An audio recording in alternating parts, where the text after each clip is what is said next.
Hello everyone, this is John Moore and this is Main Street with Constance Willingham. We are here today to talk a little bit about being prepared, being good Boy Scouts and Girl Scouts in your community to be prepared for the inevitable, things that happen. We have emergencies that take place and you can handle them a lot better if you are ready ahead of time. So what do you think about that? That's a great idea. It never hurts to repeat some of the things about calling 911 for emergency. They have a gorgeous setup there. They're all trained.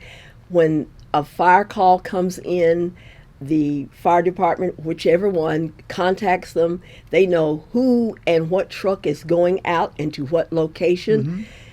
And they track all that information. So that's your focal point.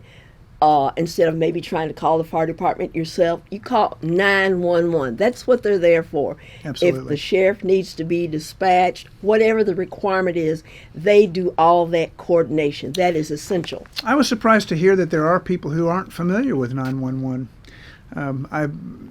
I didn't realize that even today that was really an issue anymore. So we want to make sure that people avoid calling 911 for non-emergency calls. Yes. If your truck is stuck and it's not in a dangerous position, that's not necessarily a time to call True. 911. But if there's a fire or something that's life-threatening, issues that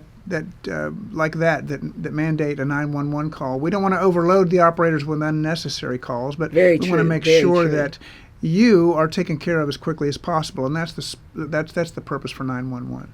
And one of the other things, we do have new people in the area, not sure the difference of a flood and a flash flood.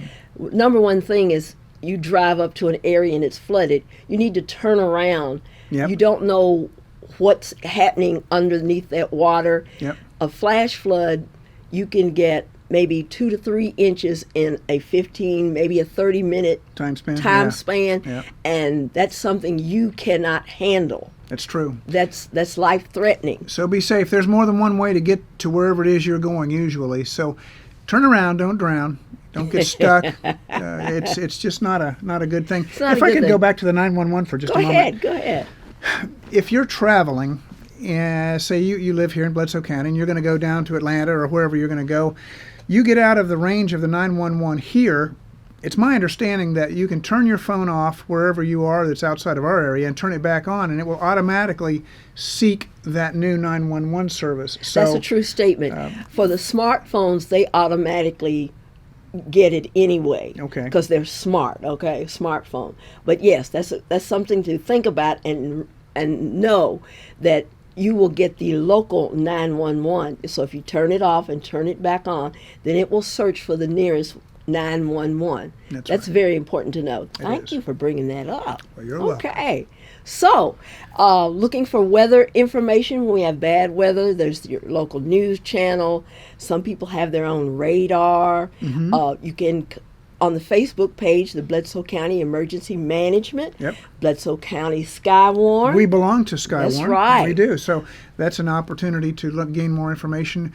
We went into actually what we call local activation yesterday because of the severe thunderstorms. Yes. And we all got on a local app that we use, and then we also get on Facebook and post any kinds of emergency conditions. So there are things out there that you can use to be informed. Right. Stay safe.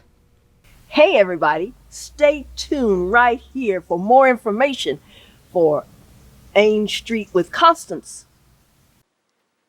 Brought to you by Bledsoe Telephone Cooperative, your full-service telecommunications provider right here in the Sequatchie Valley.